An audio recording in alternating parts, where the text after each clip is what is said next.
Iran's top leadership has defiantly rejected President Trump's deadline to reopen the Strait of Hormuz, escalating what's becoming a dangerous military standoff in one of the world's most critical shipping lanes. Iranian officials struck a defiant tone today as both sides exchanged missile attacks, with Tehran showing no signs of backing down from the confrontation. The Strait of Hormuz serves as a vital choke point for global oil shipments, with roughly 20% of the world's petroleum passing through these narrow waters daily. Any prolonged closure threatens to send energy prices soaring worldwide and disrupt international commerce on a massive scale. Military analysts warn that the situation is rapidly approaching a point of no return, with both American and Iranian forces now positioned for what could become a broader regional conflict. The international community watches nervously as diplomatic solutions appear increasingly unlikely, and the prospect of sustained military engagement looms larger with each passing hour. A U.S. airman has been successfully extracted from hostile Iranian territory in what military sources describe as an extraordinarily complex rescue operation involving multiple government agencies. The downed serviceman was recovered from a remote area of Iran after what appears to have been a coordinated effort between special operations forces, intelligence agencies, and diplomatic channels working behind the scenes. Details remain classified, but the operation required precise timing and coordination across hostile territory where American forces face significant dangers. The successful rescue comes amid heightened tensions between Washington and Tehran, making the extraction even more remarkable given the current military standoff in the region. Military experts note that such operations typically involve months of planning, but current circumstances likely compressed that timeline dramatically. The airman's condition and the circumstances that led to his predicament in Iranian territory have not been disclosed by Pentagon officials. This rescue operation demonstrates American military capabilities even as broader diplomatic and military tensions continue to escalate throughout the Middle East theater. Israeli military forces have launched devastating new attacks across southern Lebanon while striking what were previously considered safe areas around Beirut, dramatically escalating the humanitarian crisis affecting hundreds of thousands of civilians.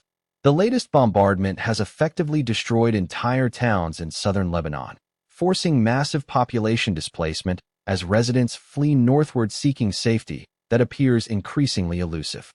What makes these strikes particularly alarming is Israel's targeting of areas around Beirut that had been designated as humanitarian safe zones, leaving Lebanese civilians with fewer options for protection. The intensifying campaign has overwhelmed Lebanon's already fragile infrastructure, with hospitals, schools, and essential services struggling to cope with the mounting casualties and displacement. International humanitarian organizations warn that Lebanon faces a complete collapse of basic services if the bombardment continues at this pace. The broader regional conflict shows no signs of abating, with Lebanon becoming another front in what experts fear could evolve into a wider Middle Eastern war involving multiple nations and threatening regional stability for years to come. Rosa Maria Carranza worked and paid taxes for more than 2 decades, but new provisions in Trump's One Big Beautiful Bill Act will strip her Medicare coverage, leaving her once secure retirement in jeopardy. Carranza represents an estimated 100,000 lawfully present immigrant seniors who will lose Medicare eligibility under the GOP legislation, despite having contributed to the system for years through payroll taxes. The policy change specifically targets immigrants with temporary protected status and other legal residents who previously qualified for Medicare benefits after meeting standard work requirements. These seniors now face impossible choices between essential medical care and basic living expenses, with many having built their retirement plans around expected Medicare coverage. Immigration advocates argue the policy violates fundamental fairness principles, as these individuals fulfilled the same tax obligations as other Medicare beneficiaries. The legislation reflects broader Trump administration efforts to restrict immigrant access to federal programs, even for those who have legal status and contributed financially to these systems.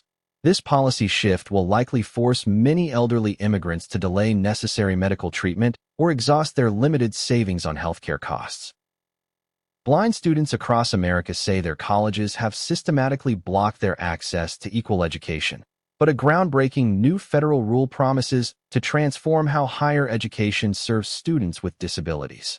The regulation specifically targets digital accessibility in colleges and universities, where computer-based learning has become essential but often remains inaccessible to students who are blind or visually impaired. Many institutions have failed to ensure their online platforms, course materials, and digital resources work with screen readers and other assistive technologies that blind students depend on for learning. This digital divide has effectively excluded thousands of capable students from full participation in higher education, limiting their academic and career opportunities. The new federal requirements will mandate that colleges make their digital infrastructure accessible, potentially opening doors for students who have been fighting institutional barriers for years. Higher education has lagged behind other sectors in disability accommodation, despite legal obligations under existing civil rights laws.